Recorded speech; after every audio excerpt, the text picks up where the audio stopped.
Apocalypse 2, 4 à 5. Mais ce que j'ai contre toi, c'est que tu as abandonné ton premier amour. Souviens-toi donc d'où tu es tombé. Répands-toi et pratique tes premières œuvres. Sinon, je viendrai à toi et j'ôterai ton chandelier de sa place, à moins que tu ne te repentes. La version Parole de vie traduit ainsi. Mais j'ai un reproche à te faire. Tu n'es même plus comme au début. Souviens-toi, tu avais bien commencé et puis tu es tombé. Change ta vie et agis comme tu agissais au début. Si tu ne changes pas, je vais m'approcher de toi et je vais enlever ta lampe de sa place. Amen. Dans ce texte, le Seigneur s'adresse à une église qui a perdu son premier amour. Il s'agit de l'église d'Éphèse. On voit combien hier, elle était remplie d'amour pour son Seigneur et pour les autres. Elle aimait Dieu, elle aimait les autres. Et on voit comment le Seigneur a loué cette église pour sa persévérance, pour sa bonne attitude envers le faux enseignement et même envers le faux enseignant, le faux docteur. Il refusait les faux enseignements, le faux docteur. Elle a persévéré malgré les épreuves, mais c'est une église qui avait perdu son premier amour. Elle n'aimait plus le Seigneur comme au début. Et Dieu l'interpelle en disant, souviens-toi, verset 5, souviens-toi, souviens-toi. N'oublie pas, tu avais bien commencé et puis tu es tombé. Tu as bien commencé et puis tu es tombé. Sinon, continue en disant, change ta vie et agis comme tu agissais au début. Il y a même un avertissement qui vient, si tu refuses de changer, je viendrai à toi et j'enlèverai ta lampe de sa place. Vous savez, au début de la marche avec Dieu, on remarque que généralement, comme c'était le cas pour cette église, et même comme on le voit dans Acte 2, 41 jusqu'à 47, que le croyant éprouve une grande joie à passer du temps avec Dieu dans la prière, dans la lecture de la parole de Dieu, dans la communion entre frères. C'est vraiment une joie. Le croyant aime l'église. La régularité aux activités de l'église les caractérise. On peut se remarquer que le croyant est rempli de compassion. Compassion pour les perdus. Compassion pour ceux qui souffrent. Compassion pour ceux qui sont dans le besoin. Il est prompt à répondre aux besoins des autres. Il pleure lorsque les autres pleurent. Il prie même pour eux. Il est rempli de compassion pour les perdus. Il ne peut pas fermer sa bouche lorsqu'il est en face de ceux qui ne connaissent pas le Seigneur. Il est tout feu, tout flamme. On peut aussi noter qu'il peut pardonner sans difficulté. Il comprend les autres. Il vit dans l'humilité, dans le contentement et même dans l'attente du retour de Christ. Il sait que bientôt, le Christ va revenir. Il le sait et il attend le retour de Christ. Il respire la crainte de Dieu. Il respire la sainteté. Il rompt même avec les relations litigieuses. Il s'affectionne aux choses d'en haut, aux choses de l'esprit. Il est obéissant. Il est soumis à Dieu. Bref, un grand amour pour Dieu remplit son cœur. Et ça, ce sont des éléments importants pour la vie chrétienne. Mais malheureusement, après un temps, ou à un moment donné de sa vie, toutes ces valeurs, ou plusieurs d'entre elles peuvent même s'étioler. Et désormais, on peut remarquer des antivaleurs. Et même, comme je l'ai dit, des signes du sommeil spirituel en lui. Malheureusement, on voit par exemple la tolérance du péché.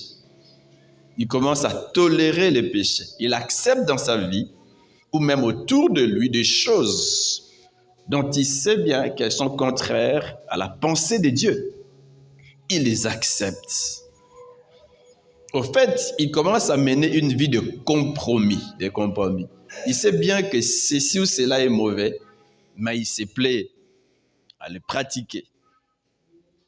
Il commence à tolérer le péché. Des choses que hier on refusait de pratiquer, on commence à les pratiquer. Donc, au fait, il retourne dans ce qu'il a vomi. Et Pierre note un élément dans ce sens, dans 2 Pierre 2, 22. Pierre dit, ceux qui connaissent Jésus-Christ, notre Seigneur et notre Sauveur, ont abandonné les mauvaises influences du monde. Ils ont tout abandonné. Ils ont changé. Ils aiment Dieu d'un amour fort. Ils ont abandonné, mais ils peuvent se laisser reprendre et se laisser vaincre par elle. Ils peuvent se laisser. Ils peuvent. Ça peut maintenant arriver que hier on était tout feu, tout flamme, mais que aujourd'hui que l'on soit, n'est-ce pas, froid. Ils peuvent se laisser reprendre et se laisser vaincre par elle. Alors, leur situation est finalement bien pire qu'avant. Ils ont connu le chemin qui mène à la justice, mais ils ont abandonné les commandements de Dieu qu'on leur avait appris. Ils ont connu, mais après ils ont abandonné. Dans ces cas, qu'ils ne connaissent pas ce chemin, il aurait mieux valu. Maintenant, ce qui leur est arrivé montre la vérité de ces proverbes. Il y a un proverbe donc qui dit « Le chien mange de nouveau ce qu'il a vomi ». On a vomi hier des choses et aujourd'hui, on vient encore les manger. Et le cochon qui vient d'être lavé recommence à se rouler dans la boue. Ah, mes frères, ça arrive. Peut-être que c'est déjà le cas pour vous. Il y a une tolérance du péché. Il y a une vie de compromission. On peut juguler avec des chiffres dans l'entreprise alors que l'on sait que c'est mauvais. Comme ça me plaît, comme ça m'apporte un certain intérêt. Et je l'ai fait. Je l'ai fait. Compromission. Compromission. Un autre élément que l'on peut remarquer après le relâchement du zèle. On n'est plus zélé pour Dieu comme avant. Il n'y a plus de zèle. Alors que Jésus disait, les ailes de ta maison me dévorent. Mais lui, les ailes ne les dévorent plus. Il n'y a plus un grand intérêt pour les choses de Dieu. Plus des ailes. Alors que Paul dit clairement dans Romains 12, 11, ayez du zèle et non de la paresse. Soyez fervents d'esprit, servez les seigneurs. Une autre version dit, ne devenez pas nonchalants dans votre travail. Faites-le avec énergie et zèle. Ne laissez jamais votre ardeur se refroidir. Mais notre ardeur peut se refroidir. Plus de zèle, plus d'amour pour l'Église, plus d'amour pour l'évangélisation, plus de zèle, plus d'amour pour les services de Dieu. Il n'y a aucun intérêt à être tout pour Dieu. Il n'y a aucun intérêt à être dans la maison de Dieu. Aucun intérêt à servir Dieu comme avant. Il n'y a plus de zèle, il y a un relâchement. Et on peut encore peut-être voir dans sa vie une mauvaise fréquentation. On commence à fréquenter des gens que l'on ne doit pas fréquenter. Alors que la Bible dit, les mauvaises compagnies font quoi? Corrompent les bonnes mœurs. Les mauvaises personnes détruisent les bonnes. On peut commencer à fréquenter des mauvais amis alors qu'avant on les évitait. C'est pas qu'on les haïssait, mais ils ne partageaient pas notre vie intime. Mais maintenant nous sommes avec eux. Nous les fréquentons. Et généralement on devient comme ceux que l'on fréquente. On commence à faire comme eux et l'on trouve normal de sortir avec des filles comme eux, avec des garçons comme elles. Il y a une certaine influence négative sur nous à cause de mauvaises fréquentations. On peut aussi voir dans sa vie la conformité au monde. On veut vivre comme le monde, on veut maintenant faire comme eux. On veut même récupérer. Ça arrive, mes frères, qu'avant, on n'aimait pas la musique mondaine, mais à un moment donné, lorsqu'on tombe, on revient dans ces choses. On commence à chanter comme ces gens-là, même à danser ces musiques. Mes frères, la conformité au monde, la Bible dit, ne vous conformez pas au siècle présent. Ne vivez pas comme les hommes du monde. Ne vous conformez pas. Ne copiez pas. Ne vous coulez pas dans le moule de tout le monde. Ne devenez pas comme le monde. Est-ce que vous me suivez? On peut aussi remarquer l'effet suivant.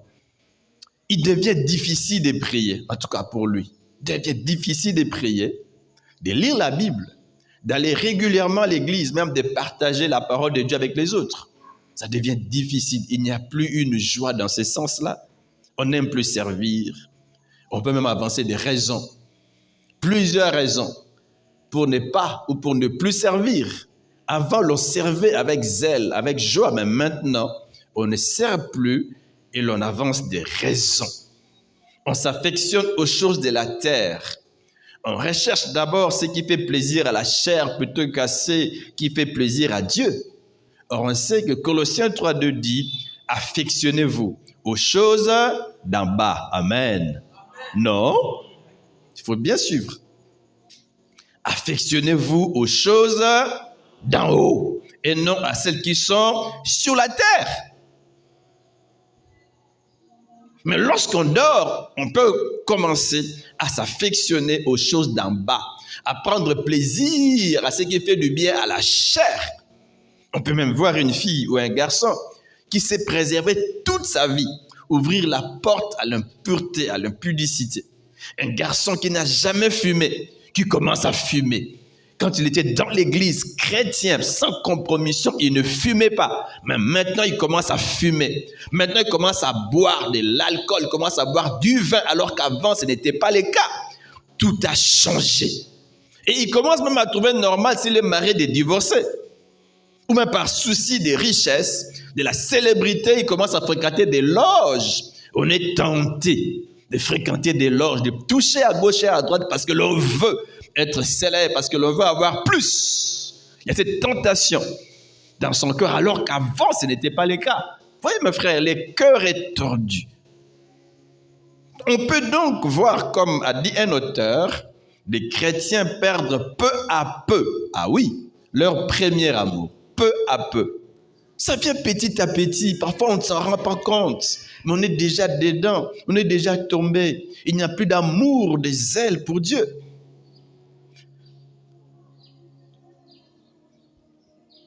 Donc on peut voir des chrétiens perdre peu à peu leur premier amour, leur zèle, leur joie, pour se laisser prendre dans l'engrenage des affaires, de la politique ou des plaisirs et de la mondanité.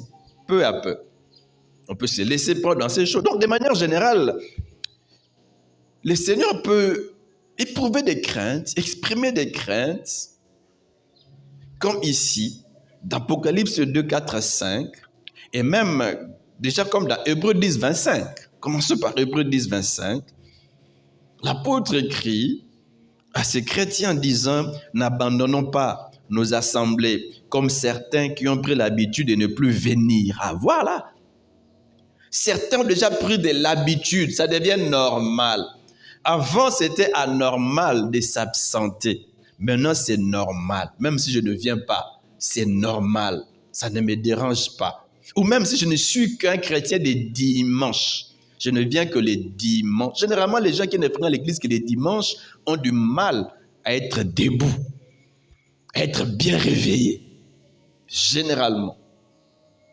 N'abandonnons pas nos assemblées comme certains qui ont pris l'habitude de ne plus venir. Au verset 32, il est dit ceci. Rappelez-vous donc les premiers temps, c'est-à-dire après votre conversion.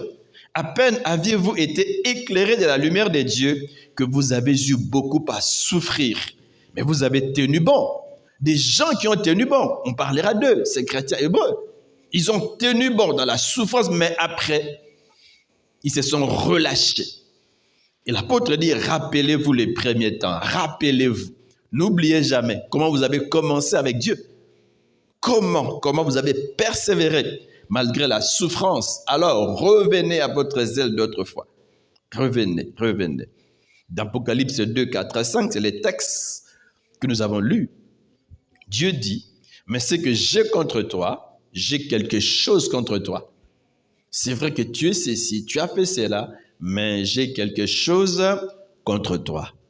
C'est que tu as abandonné ton premier amour. Tu l'as abandonné. Souviens-toi donc d'où tu es tombé, verset 5. Répands-toi et pratique tes premières œuvres. Sinon, je viendrai à toi et j'ôterai ton chandelier de sa place, à moins que tu ne te repentes. Une autre version. Mais j'ai un reproche à te faire. Tu ne m'aimes plus comme au commencement. Tout a changé. Tu ne me sers plus comme au commencement. Il n'y a plus de joie dans ton cœur de t'approcher de moi, de ma parole, de parler de moi aux autres. Il n'y a plus rien, plus de zèle, plus d'amour pour moi, plus d'amour pour les autres. Il n'y a plus rien. Tu tolères le mal. Ce que j'ai contre toi, il y a un relâchement. Ce que j'ai contre toi, tu vis dans la compromission. Frère en Christ, sœur en Christ. Célibataire, mais tu vis comme un marié, comme une mariée. Oh! Ce que j'ai contre toi, c'est que toi, frère en Christ, sœur en Christ, fiancé, tu vis déjà comme un marié. Ce que j'ai contre toi, c'est que tu vis dans la compromission. Tu sais fort bien que c'est mauvais, mais tu tolères cela. Voilà ce que j'ai contre toi, dit la parole de Dieu. De quelle hauteur tu es tombé? Prends-en conscience. Change d'attitude et agis comme tu l'as fait au commencement. Voilà. Dieu nous exhorte à revenir à notre premier amour. Combien nous l'aimions autrefois. Prêt à tout donner. Donner notre temps, notre amour, même notre argent pour l'œuvre de Dieu. Une autre version dit ceci. J'ai cependant un grief contre toi. Tu as abandonné ton premier amour. Tu ne m'aimes plus comme au début. Tu ne m'aimes plus. C'est un sérieux problème lorsqu'une femme se rend compte que son mari ne l'aime plus comme au début. Au début, il lui était facile de dire à son épouse « je t'aime ». Au début, il lui était facile de passer du temps avec elle, de parler ensemble, de sortir avec elle.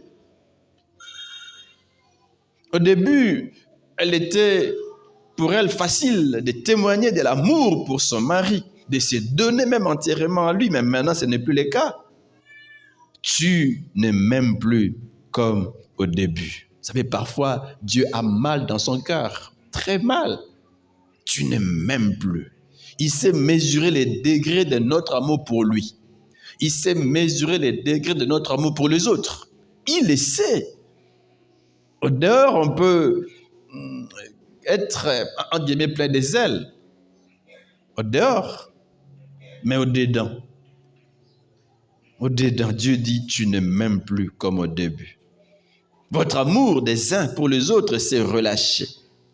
Peut-être que hier, tu aidais sans problème, mais tu n'aides plus les autres comme avant. Ah, allons, rappelle-toi de quelle hauteur tu es tombé.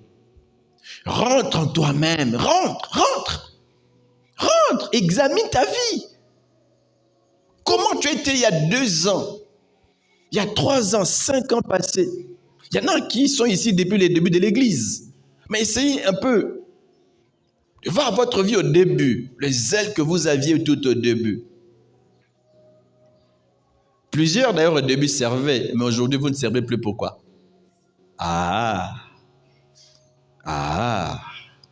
Rentre en toi-même, change d'attitude et vis de nouveau comme au commencement. Voilà, vis de nouveau comme au commencement. C'est un conseil que Dieu nous donne. vis de nouveau. Reviens à ce que tu as été hier.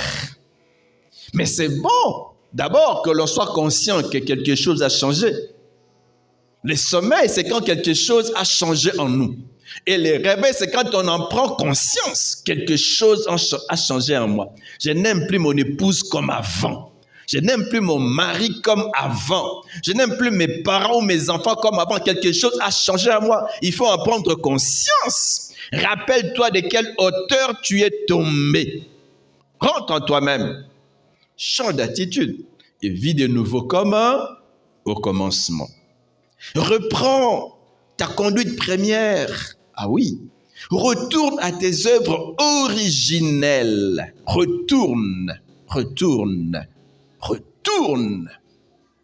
à tes œuvres originelles. Retourne. Ça, c'est un conseil que Dieu nous donne. Retourne.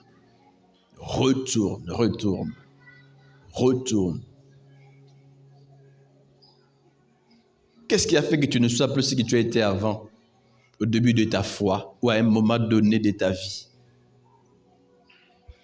Qu'est-ce qui fait que tu ne fais plus ce que tu faisais pour Dieu avant, à l'église, au travail, à l'école, à l'université et ailleurs? Qu'est-ce qui a changé dans ta vie? Dans ta relation avec Dieu? Dans ta relation avec les autres? Qu'est-ce qui t'empêche d'aimer comme tu aimais avant? Dieu dit retourne. Reprends ta conduite première. Retourne à tes œuvres originelles. Si tu ne changes pas, j'agirai. Je viendrai et j'ôterai ton chandelier de sa place actuelle, à moins que tu ne rentres en toi-même et que tu ne changes. Ce que Dieu veut, c'est que nous puissions changer. Changer. Une autre version dit ceci. Souviens-toi donc d'où tu es tombé. Repens-toi. Sinon, j'ôterai ton chandelier de sa place, à moins que tu ne pratiques tes premières œuvres. Reviens à tes premières œuvres. Reviens à ton zèle d'autrefois. Reviens. Dieu peut t'aider. Si tu veux vraiment revenir, il est prêt à t'aider. Qu'est-ce qui a changé dans ta vie? Il y a eu peut-être un faux pas dans ta vie et peut-être que ton cœur te juge, mais Dieu ne te juge pas. Tout ce qu'il veut, c'est que tu acceptes que quelque chose a changé. Ce qu'il attend de toi, ce qu'il attend de moi, c'est que nous venions devant lui en disant, Seigneur, quelque chose a changé dans ma vie. Seigneur, je me répands. Je ne suis plus ce que j'ai été avant. Je n'aime plus comme j'aimais avant. Je n'ai plus une bonne attitude vis-à-vis de toi, vis-à-vis de l'Église, vis-à-vis de ta parole, vis-à-vis des autres, comme avant. Quelque chose a changé dans le sens négatif. Aujourd'hui, je viens. Seigneur, fais quoi? Change-moi. Est-ce que vous me suivez? Une dernière version. De quelle hauteur tu es tombé? Prends-en conscience. Change d'attitude et agis comme tu l'as fait au commencement. Ah oui. Qu'est-ce qui a volé ton zèle? Si tu refuses de changer, je viendrai à toi et j'enlèverai ta lampe de sa place. Mes frères, revenons à notre premier amour. Revenons à nos premières œuvres avant. Revenons. Que Dieu bénisse sa parole dans nos cœurs ce matin. Est-ce qu'on peut s'élever dans la prière? Lèvons-nous, mes frères. Lèvons-nous.